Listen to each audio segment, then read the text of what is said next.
Myself, Dr. Bhat. I am from the Department of HNS. My subject is chemistry. Today we will start the unit 5th, that is environmental protection. Environmental protection. So, the contents of my lecture are Environmental Protection Act, Air Pollution Act, that is given in 1981. We will discuss Water Act. We will discuss here Forest Act and Wildlife Act. Let me start first the Environmental Protection Act. But before to understand the various acts that have been passed by the Parliament of India in order to minimize the effects of harmful substances in the environment, we will define what harmful substances are. Any unwanted substance,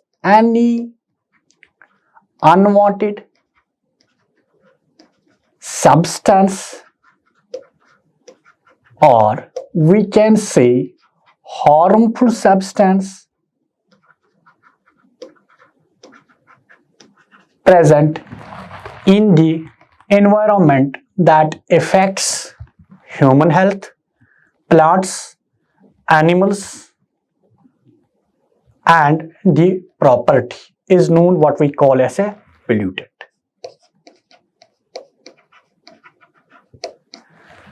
And if the pollutant is present in the water that make it unsuitable for the sustenance of life is known what we call as water pollution. If that pollutant is present in the air, it is known what we call as air pollution.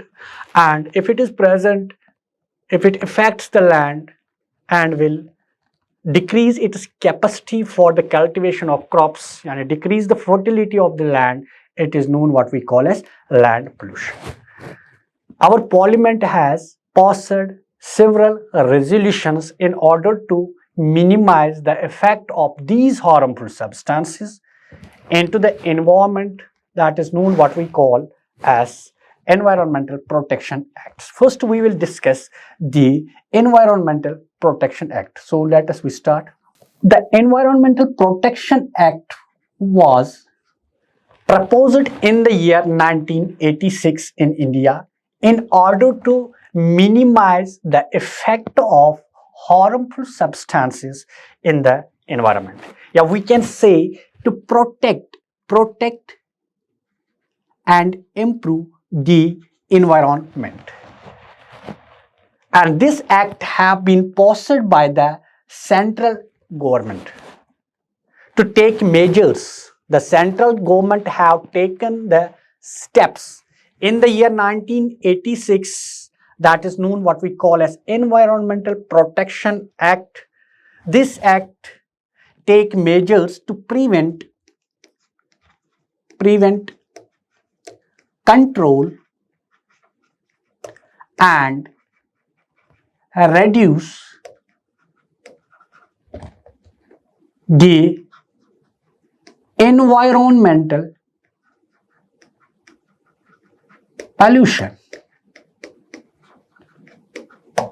and it covers various types of issues have been covered by Environmental Protection Act like air, water and land. These are the different components that are important for the sustenance of life: air, water, land.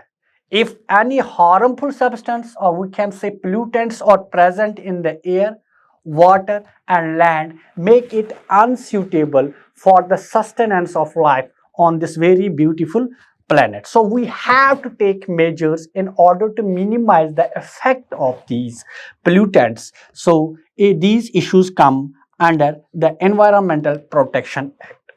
This act establishes a legal coordination with the other government bodies. Yani the central government bodies have taken the initiatives and in coordination with the other government bodies, that we can say state governments and authorities, on various types of the environmental issues that make the environment polluted. And what was the scope of Environmental Protection Act? It provides a framework for wide range of environmental protection effects like air, water and land pollution. And the second is government authorities.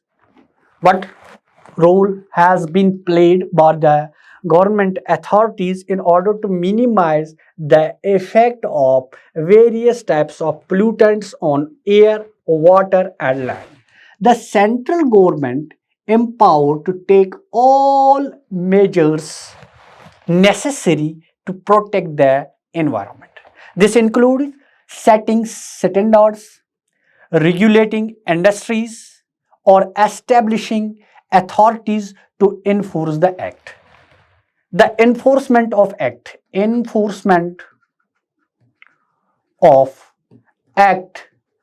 by the authorities is very important. Coordination. And the next point according to the act is coordination. The act facilitates the coordination between central government, state governments and other agencies that have been involved in the protection of the environment. That there should be complete coordination with the authorities so that we can minimize the effect of unwanted or harmful substances on different components of the environment to save the earth. Regulations. It allows the, what were the regulations of Environmental Protection Act? It allows the creation of rules to regulate environmental pollution and ensure that the persons handling hazardous substances comply with the procedural safeguard. Yani ki they should control the emission of the harmful substances into the environment. So the second act we will discuss about, that is known what we call as Air Pollution Act, or we can say it prevention of air from the harmful substances. And how can we prevent the emission of harmful or dangerous pollutants into the air? It is known what we call as Air Pollution Act. The act was given in 1981, is an Indian law that provides legal framework for preventing, controlling and decrease in the emission of air pollutants. So it will protect the air from polluting it. That is known what we call as Air Pollution Protection Act. Its key legal aspects include establishment of Central Pollution Control Board, CPCB and State Pollution Control Boards.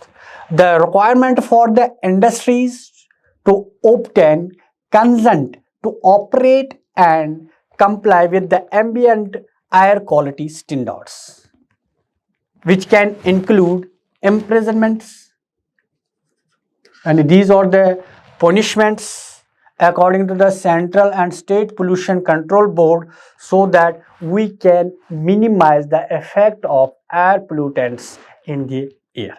And that includes imprisonment and fines. The Act also set out the procedures for handling offences, including the necessary conditions for making complaint to the court.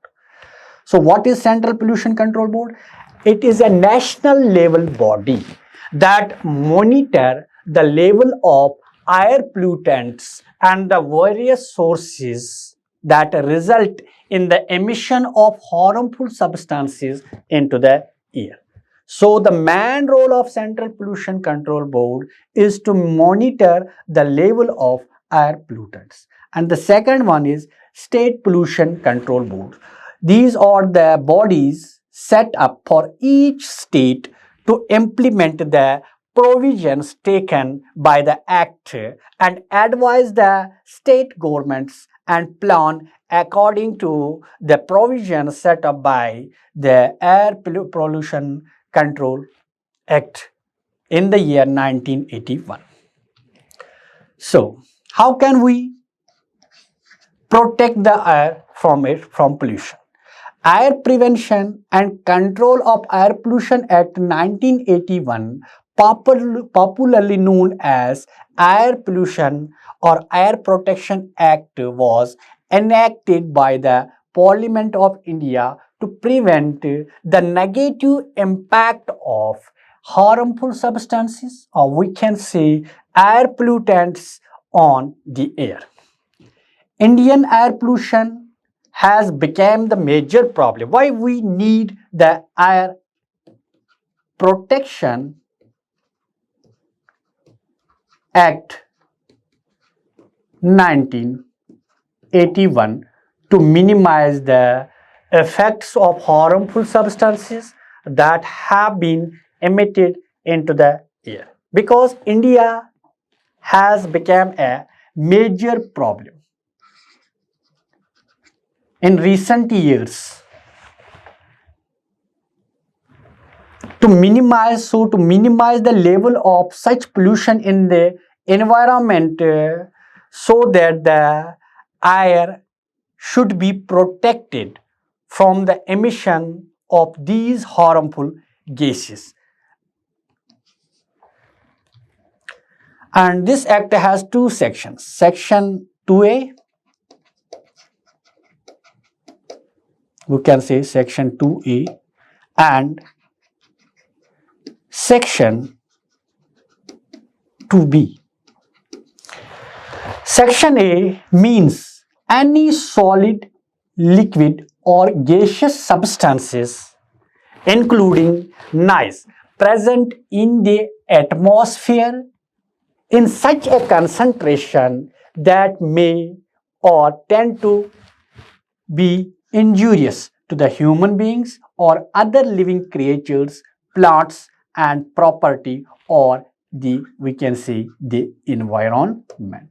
And any pollutant, if the harmful substance is present in the concentration that may affect the human health and other living beings, property and the environment, these solid, liquid and gaseous substances come under Section 2. Section 2B means air pollution,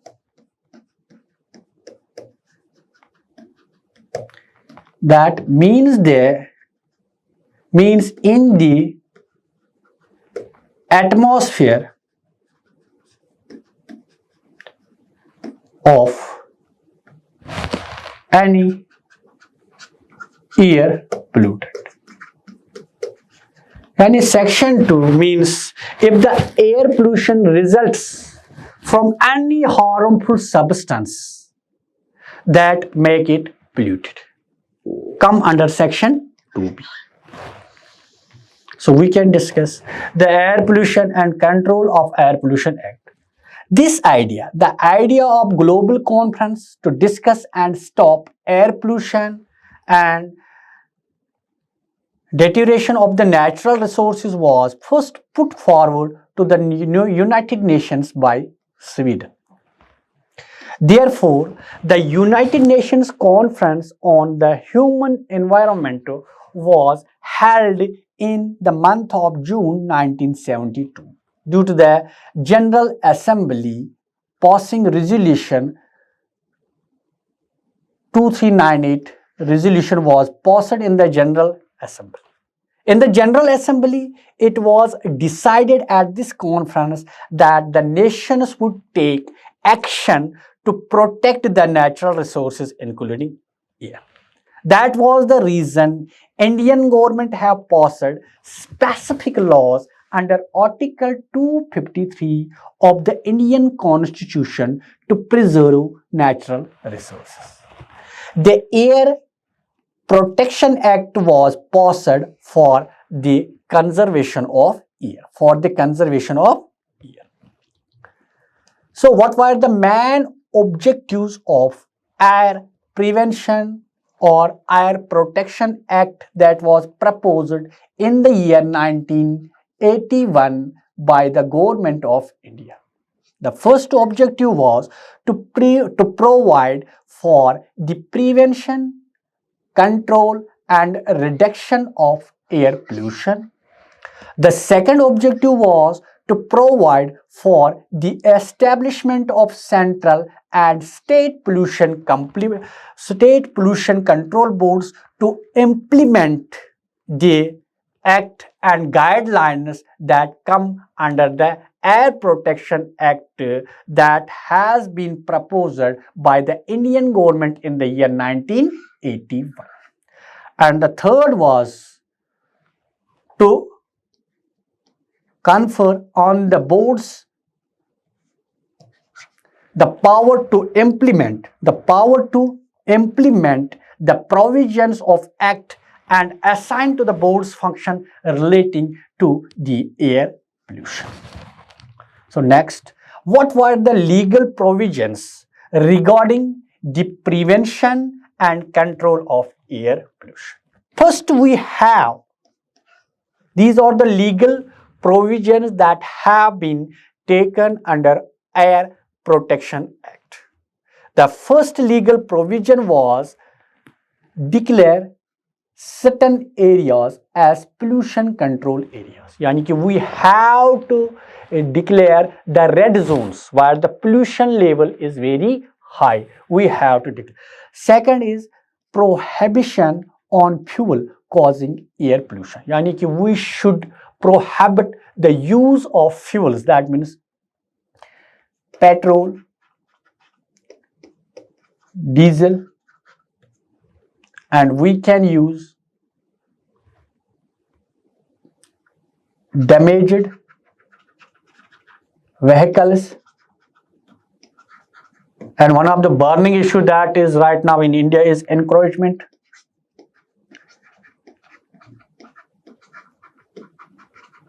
Encroachment issues.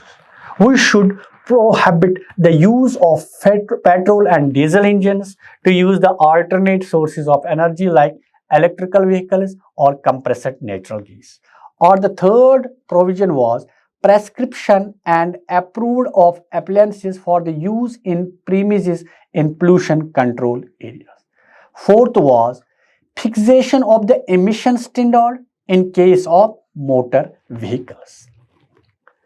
And the second act we will discuss here is Water Pollution Control Act. The Water Pollution Control Act is officially known as Water Prevention and Control of Pollution Act. It was proposed in the year 1974. 1974. Water Prevention and Control of Pollution Act in 1974.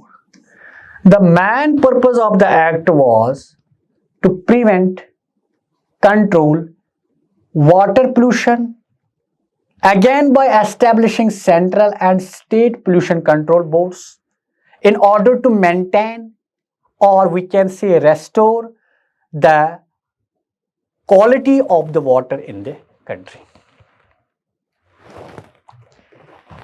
What were the key provisions of Water Pollution Act? The first was prevention and control. The Act provides a legal framework to prevent, control the water pollution in India. Second was, we have to establish the boards like Central Pollution Control Board and individual state pollution control boards to make provisions that we should follow these provisions in order to decrease the water pollution so that we can make water available for cooking and drinking purpose. And the third was maintaining of water quality. This was the primary goal. The main goal of this Water Pollution Act is to maintain the quality of water, to restore and maintain the quality of water. And what were the powers and functions? The boards are given powers to plan comprehensive programs, also advise the governments, collect information and conduct research on water pollution. This Water Protection Act was given in 1974, or we can say enacted in the year 1977 on water consumption by certain industries to generate funds for the pollution control boards. The amendments of the act was, the act has been amended notably in the year 1988 with recent proposals. The recent modifications, or we can say certain types of proposals, have been given in the year 2024 to update the penalties and enforcement mechanism. For example, recent changes have been introduced. Penalties for the individuals, including government department heads who fail to follow the guidelines as set by the Water Pollution Act. So we have to follow, otherwise we should face the penalties. These were some of the amendments, or we can say the proposals that have been made in the Water Protection Act in the year 2024. Now the second act is known what we call as Forest Act. This Forest Act is the most prominent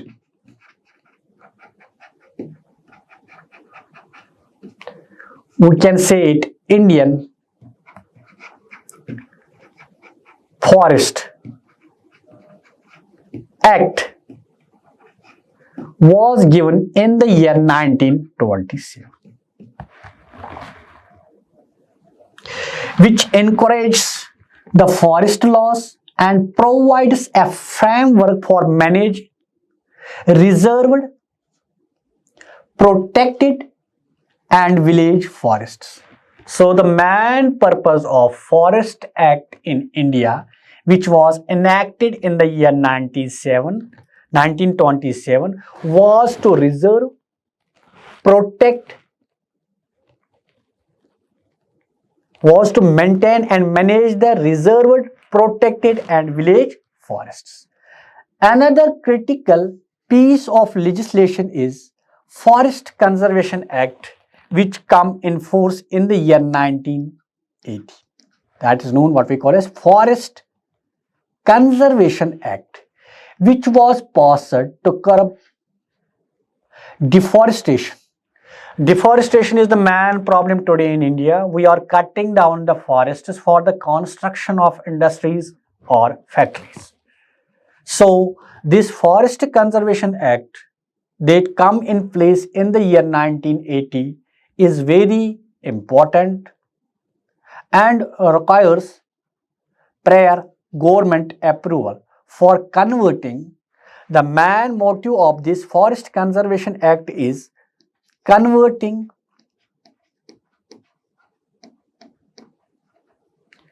the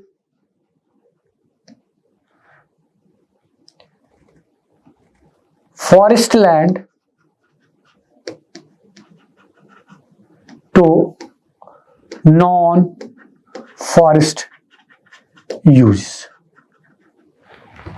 Additionally, there is a state-specific forest acts, like we have certain forests acts that are concerned with certain states, like Karnataka Forest Act that come in place in 1963, and the act is dealing with the rights of forest dwelling communities, like we can say scheduled tribes and other forest dwellers. In order to control the scheduled tribes and forest dwellers, we have certain state forest acts, and one of the act is Karnataka Forest Act to deal with the scheduled tribes and other traditional forest dwellers.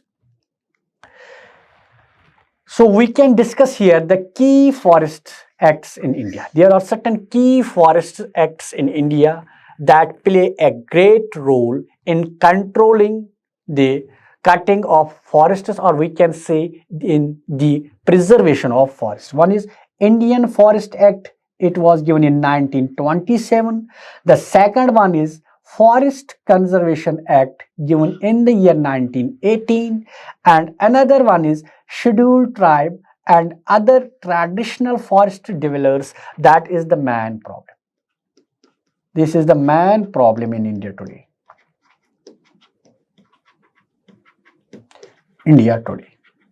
So we can say that this is the burning issue for deforestation. So we should protect them.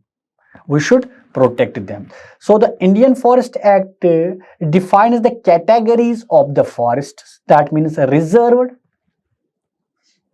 protected, and village forests, and regulates the transit of forests, produce, and duties on the timber. The second one is Forest Conservation Act, which come in place in the year 1918. It means a central law. Forest Conservation Act is the central law to protect forests by requiring prior approval from the central government of forest land for non-forest purposes like industries or agriculture. Yani under Forest Conservation Act, if we use the forest land for the construction of industries or for the agricultural production, for the cultivation of crops, because our population is increasing, we need more and more land for the cultivation of crops. For that, we have to use some forest land for that. But in order to cultivate crops from the forest land or use forest land for the construction of the industries, we should need the proper approval from the government. That comes under Forest Conservation Act. And one of the act is Scheduled Tribe and other, that is the burning issue.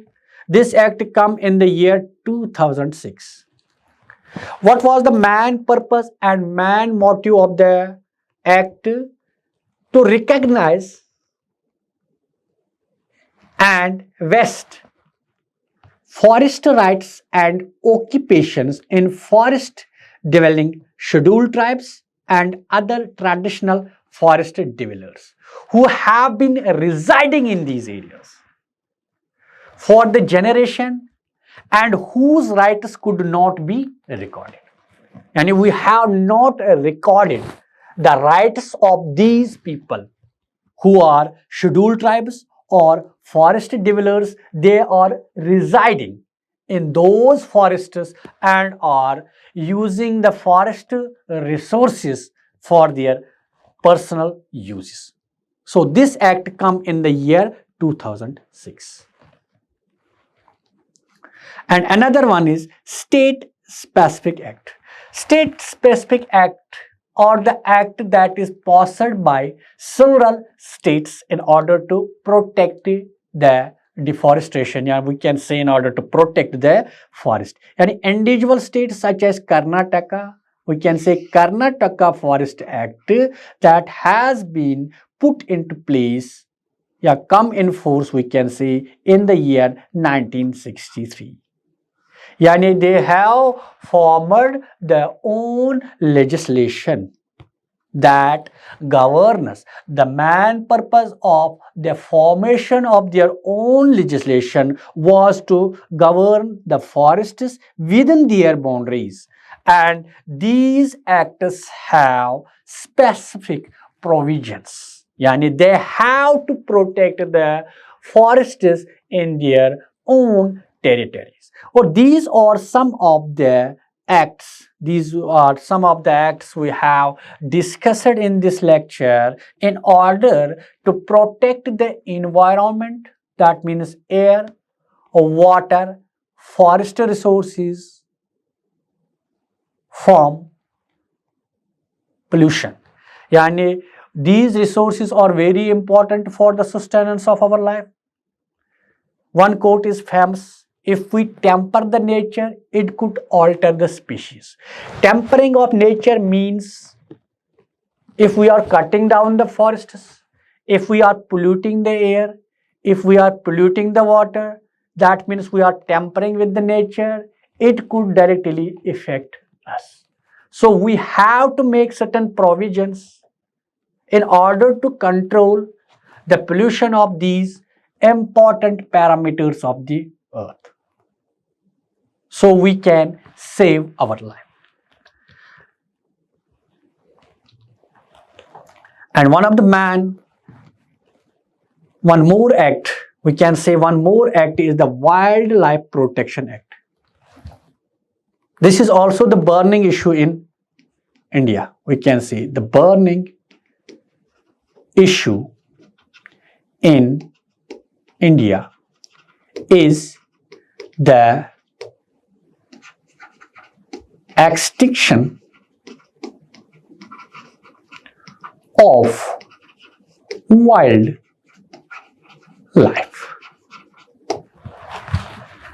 And in order to preserve the beautiful wildlife in our country, we have passed certain resolutions or provisions that can save the wildlife. These provisions come under the act that is known what we called as Wildlife Protection Act, that come in the year 1972. This is the major environmental law in India that provides legal framework for the protection of wild animals, birds and planets. These wild animals, birds and planets add the major part of the beauty of our country. So in order to save our country, we should save the wildlife, or we can say wild animals, birds and plants. The key aspects of this Wildlife Protection Act includes prohibiting hunting and illegal killing of wild animals, regulating trade in wildlife products, yani ki we should minimize, we should have the prohibition on the trade in which we are using the wild animal materials in the form of products and are using them. We should have to manage it, we should have to protect it. And in managing of habitats, we have to manage the habitats of wildlife like national parks, wildlife sanctuaries and other protected areas. The Act aims to ensure the ecological and environmental security of the country. It has been amended, yani ki modified over the time to reflect the evolving needs of the conservation of wildlife. Yani we have modified, we have amended this act in order to conserve various types of beautiful species of wild animals, birds and plants, because they may add the major beauty of our country. What were the key provisions of Forest Act? Habitat protection. Yani ki we should protect the habitat of wild animals. If we are protecting the habitat of wild animals, it means we are protecting the wild animals. Like we should establish the areas like national parks, wildlife sanctuaries to safeguard their habitat. The second one is species protection. Yani we should provide the legal protection for wild animals, birds and plants, including those that have been listed in our schedules in India. We should protect them. And another is regulation of trade. We should regulate and control the trade of wildlife and their products that have been derived from the wild animals. We should control the trade of these materials or products that have been derived from them, including imports and export business. And the third one is we should prohibit the hunting of wild animals. Yani ki we should prohibit the hunting, I mean killing of wild animals. And fourth one is that is enforcement. This point is very important. We are enacting, we are giving the provisions, we are giving different types of acts in order to save the natural resources for the protection, for saving the human life. But we are not following the provisions and guidelines given by them. So the enforcement is meant that we should follow the guidelines of various protection acts. Either it may be Water Protection Act, Air Protection Act, Land Protection Act, Wildlife Protection Act. We should follow the provisions. If it is not possible, but we should at least limit the activities, more importantly, human activities that may harm the environment, water, air, land and wildlife. Because mostly humans are responsible for the destruction of these natural resources. We know our population is increasing. Our demands have been increasing. So, at least we should limit the use of these resources in order to protect them for the future generations to come. Appointment, what comes in enforcement? Appointment of various officers such as wildlife wardens to enforce the provisions of the act. Yani ki we have to appoint the officials, government officials, not only in wildlife protection, also in water protection, air protection, land protection or wildlife protection. We should appoint various types of officials so that they make people aware about the provisions of different types of acts that we can enforce them in the present for the future generations to come. Licensing. We should require licenses for the activities such as dealing in certain wild animals or products and the cultivation of specified plants. If we have to cultivate the specific plants, if we have to deal or use the wild animals and their products, we should have the license approved by the government. These are certain types of the provisions that come under different types of the acts in order to save the air from pollution, water from pollution, land from pollution and wild animals. These are the provisions that we have discussed in today's lecture, and the main motive of these provisions were we should follow them. We are giving the guidelines, but we are not following them. In future, we may take notice of these guidelines. We should follow them so that these acts have been followed and will give the good result for the service of the humankind. And the important quote is, if we are saving the environment, we are saving the life of humans. So we humans must follow and make ourselves aware about the different provisions that come under different acts we have discussed in lecture to save the environment and the human life. So thank you for today's lecture. Thank you, students.